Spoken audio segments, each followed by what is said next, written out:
la mañana del 6 de abril de 1933, los estadounidenses abrieron sus periódicos para descubrir que su oro era ahora el oro del gobierno.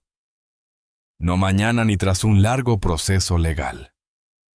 Ahora mismo. La Orden Ejecutiva 6102 había sido firmada el día anterior. Daba a los ciudadanos exactamente 26 días para entregar cada moneda de oro, cada lingote de oro y cada certificado de oro que poseyeran a un precio fijado por el gobierno, $20.67 por onza. La negativa conllevaba una multa de $10,000, 10 años de prisión, o ambas cosas. El gobierno de los Estados Unidos acababa de convertir en delito federal la posesión del dinero que los estadounidenses habían llevado en sus bolsillos toda su vida. Y aquí está la pregunta que inquieta a todo propietario de oro hoy en día, casi un siglo después. ¿Podrían volver a hacerlo? La respuesta requiere comprender lo que ocurrió realmente en 1933. No la historia oficial, sino la forense. Porque la historia oficial dice que los estadounidenses cumplieron que fueron patriotas en una crisis que entraron en sus bancos, entregaron su oro y aceptaron dólares de papel a cambio. El registro forense cuenta una historia completamente diferente. Según los economistas Milton Friedman y Anna Schwartz, entre el 75 y el 80% del oro de propiedad privada nunca se entregó.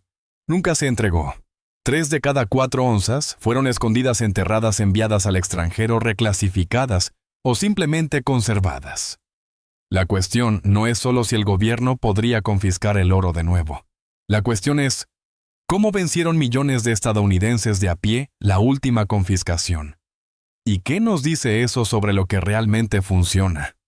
Para entender lo que hizo la gente, hay que entender lo que el gobierno intentaba hacer en realidad. En abril de 1933, FDR llevaba como presidente exactamente un mes. La depresión estaba en su 4º año. 15 millones de estadounidenses estaban desempleados. La mitad de los niños del país carecían de comida o refugio adecuados. Más de 9. 0 bancos habían quebrado. 3 semanas antes de la orden, Roosevelt había cerrado todos los bancos del país. Ni retiradas, ni depósitos, nada. Las reservas de oro del Banco de la Reserva Federal de Nueva York habían caído por debajo del mínimo legal necesario para respaldar el papel moneda. El sistema estaba a horas del colapso. Cuando los bancos reabrieron el 13 de marzo, los depositantes sorprendieron a todos. Hicieron cola no para retirar dinero, sino para volver a ingresarlo. La primera charla junto al fuego de FDR había funcionado. Pero el problema de fondo persistía. Estados Unidos estaba perdiendo oro por goteo. Los acreedores extranjeros exigían el pago en metal, no en papel. Los ciudadanos estadounidenses acaparaban monedas en lugar de gastarlas. Cada dólar en circulación era legalmente canjeable por oro a la vista y la gente empezaba a exigirlo. El patrón oro era la limitación. El gobierno necesitaba romperlo. Pero no puedes devaluar tu moneda mientras los ciudadanos sigan pudiendo cambiar papel por oro al tipo de cambio antiguo. El oro tenía que salir de las manos privadas primero. La Orden Ejecutiva 6102 no trataba principalmente de castigar a los acaparadores. Se trataba de obtener el control del sistema monetario. La confiscación era el requisito previo. Lo que vino después fue el plan real. 9 meses después de que los estadounidenses entregaran su oro a $20 con 67 centavos por onza, FD firmó la Ley de Reserva de Oro de enero de 1934 y emitió una proclama al día siguiente. El oro valía ahora oficialmente $35 por onza. Las reservas de oro del gobierno, gran parte de ellas recaudadas de los ciudadanos, aumentaron su valor contable en casi $3,000 millones de la noche a la mañana. A los ciudadanos que habían cumplido se les pagó 59 centavos por dólar por su propia propiedad. El oro que entregaron pasó a valer inmediatamente un 69% más. Los estadounidenses que conservaron su oro duplicaron discretamente su poder adquisitivo en comparación con los que no lo hicieron. Ahora, en cuanto al cumplimiento, la orden amenazaba con 10 años de prisión y una multa de $10,000, lo que equivale aproximadamente a $250,000 de hoy. Los periódicos publicaron las advertencias. Las emisiones de radio presentaron la entrega como un acto de patriotismo. Se colocaron carteles en los bancos por todas partes. ¿Pero qué ocurrió realmente? Exactamente una persona fue procesada directamente bajo la propia Orden Ejecutiva 6102. Solo una. Frederick Barber Campbell, un abogado de Wall Street graduado en Derecho por Harvard de 62 años, había depositado 5,000 onzas Troy de lingotes de oro en el Chase National Bank. Cuando intentó reclamarlo en septiembre de 1933, el Chase se negó y lo entregó a las autoridades federales. Entre los fiscales asignados a su caso se encontraba un joven fiscal adjunto de los Estados Unidos, llamado Thomas Dewey, que más tarde se presentaría 2 veces a la presidencia. El juez dictaminó que la Orden Ejecutiva 6102 era técnicamente inválida por haber sido firmada por el funcionario equivocado, pero el oro de Campbell fue confiscado de todos modos. Nunca lo recuperó. Un puñado de otras personas fueron procesadas bajo órdenes posteriores. Un joyero atrapado en una redada del servicio secreto vendiendo 13 monedas de oro sin licencia. Un padre e hijo que dirigían un negocio de refinado de oro con un permiso fraudulento. Y una corporación extranjera que había almacenado oro en una empresa estadounidense. El total de procesamientos documentados en todo Estados Unidos ascendió a unas 20 personas. No hubo redadas en hogares, ni registros puerta a puerta. La historia que puede haber oído sobre agentes del IRS, sellando cajas de seguridad y registrándolas, es un bulo documentado. Nunca ocurrió. El gobierno obtuvo su oro principalmente de una fuente las instituciones que ya controlaba. Bancos, instituciones, miembros de la Reserva Federal y corporaciones con oro en sus libros. Entidades que no podían ocultar nada y no tenían otra opción. El estadounidense común con monedas de oro en un cajón o enterradas en una lata de café en el patio trasero era funcionalmente inalcanzable. Así pues, ¿cómo consiguieron millones de estadounidenses conservar su oro de forma legal y práctica? El registro forense revela 4 métodos específicos que funcionaron. El primero fue la exención personal.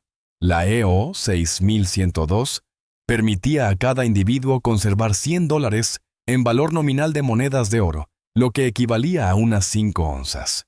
Una familia de 5 miembros podía poseer legalmente $500 en oro, o 24 onzas, simplemente distribuyendo las monedas entre todos los miembros de la familia, incluidos los niños.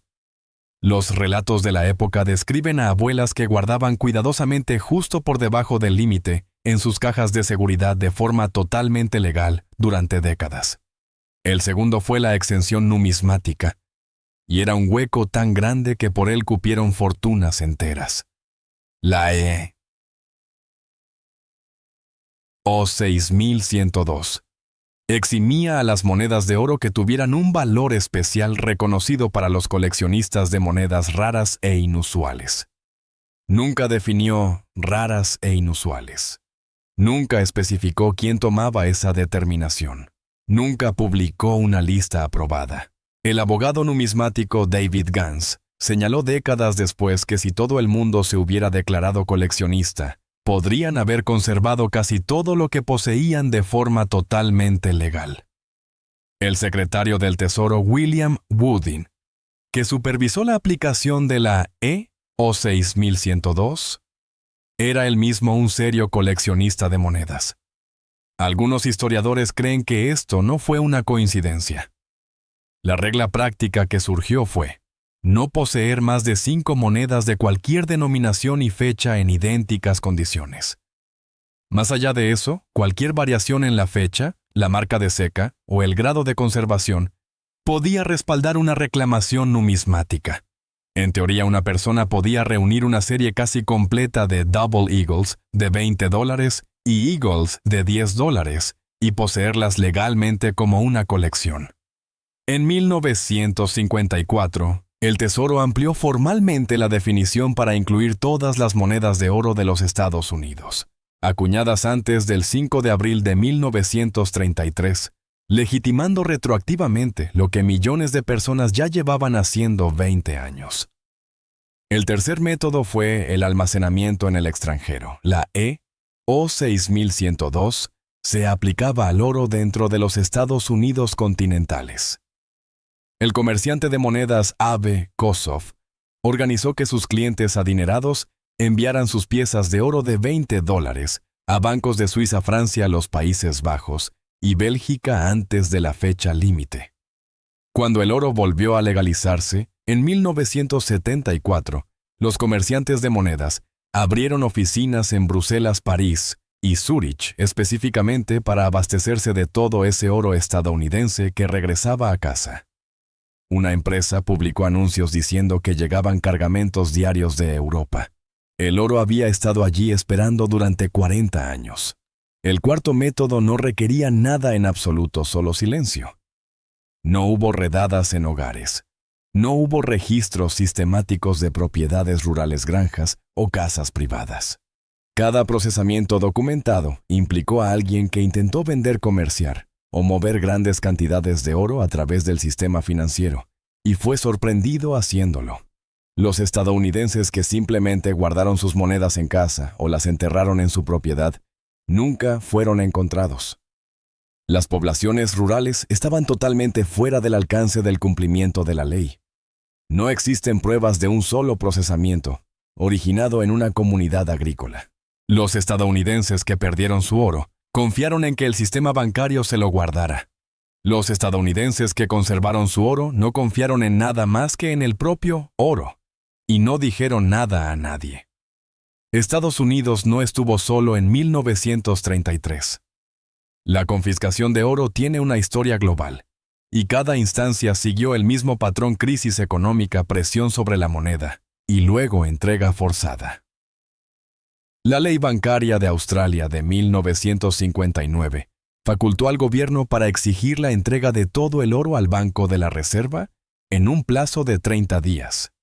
La disposición se suspendió en 1976, pero técnicamente sigue en los estatutos hoy en día y podría reactivarse.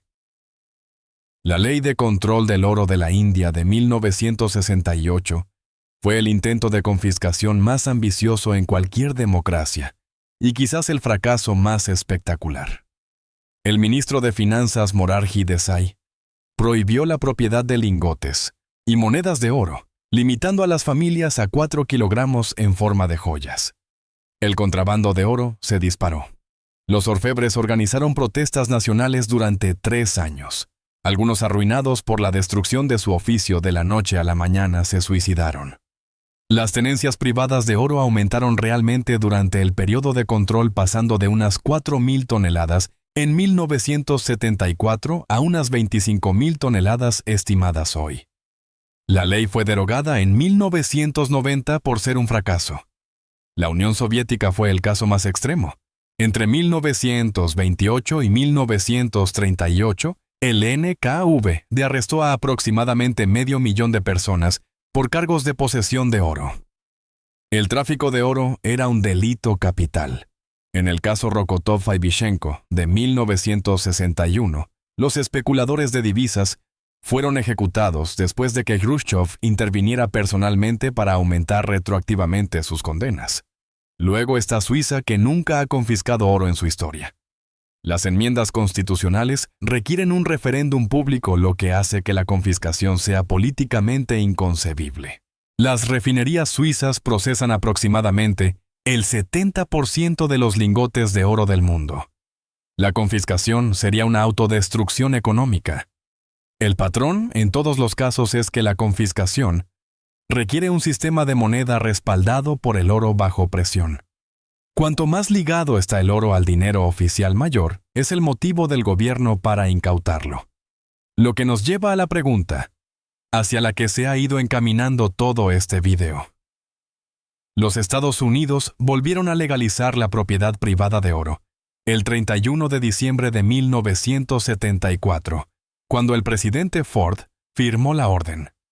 La arquitectura legal que Roosevelt había utilizado específicamente, la sección 5B de la Ley de Comercio con el Enemigo, cambió fundamentalmente en 1977.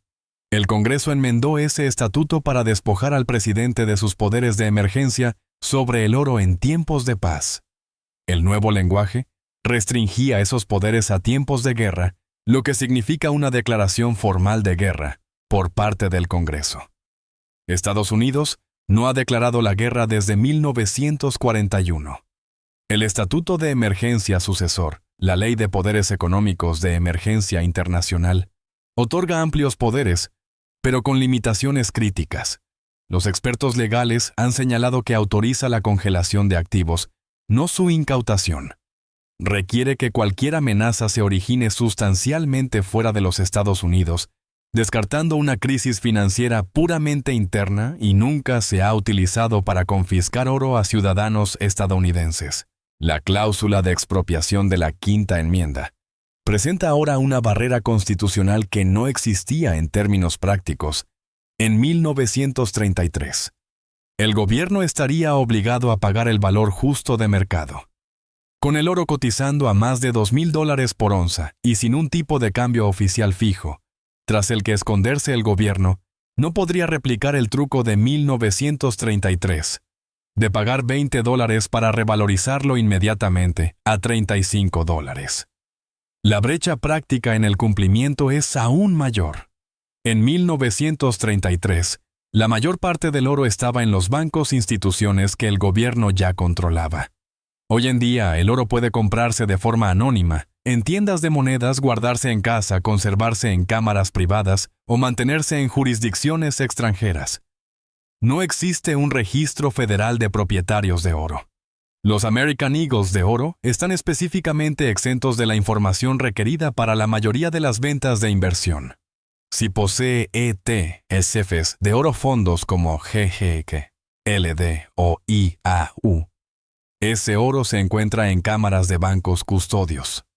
Una orden regulatoria a esos custodios podría congelar o confiscar ese oro al instante. Si posee oro en una cuenta IRA, a través de un custodio aprobado, este fluye por el sistema fiscal. Se le rastrea. Es alcanzable. Esos son los equivalentes modernos del depósito bancario de 1933. El oro físico en manos privadas es virtualmente inalcanzable a través de cualquier mecanismo legal que exista actualmente.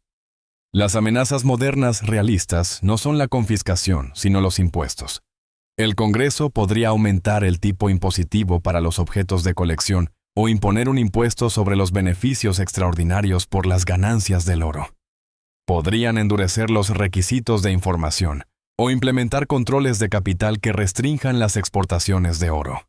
La incautación directa de oro físico a ciudadanos particulares es considerada por expertos legales de todo el espectro ideológico como algo inverosímil hasta el punto de ser casi imposible bajo el marco constitucional y legal actual. Esto es lo que el registro forense histórico nos dice. En realidad, la confiscación de oro de 1933 no fue el éxito rotundo que el gobierno presentó. 3 de cada 4 onzas nunca fueron entregadas. Las personas que perdieron su oro fueron aquellas que lo almacenaron dentro del sistema en bancos y con instituciones financieras en formas que el gobierno podía ver alcanzar y controlar.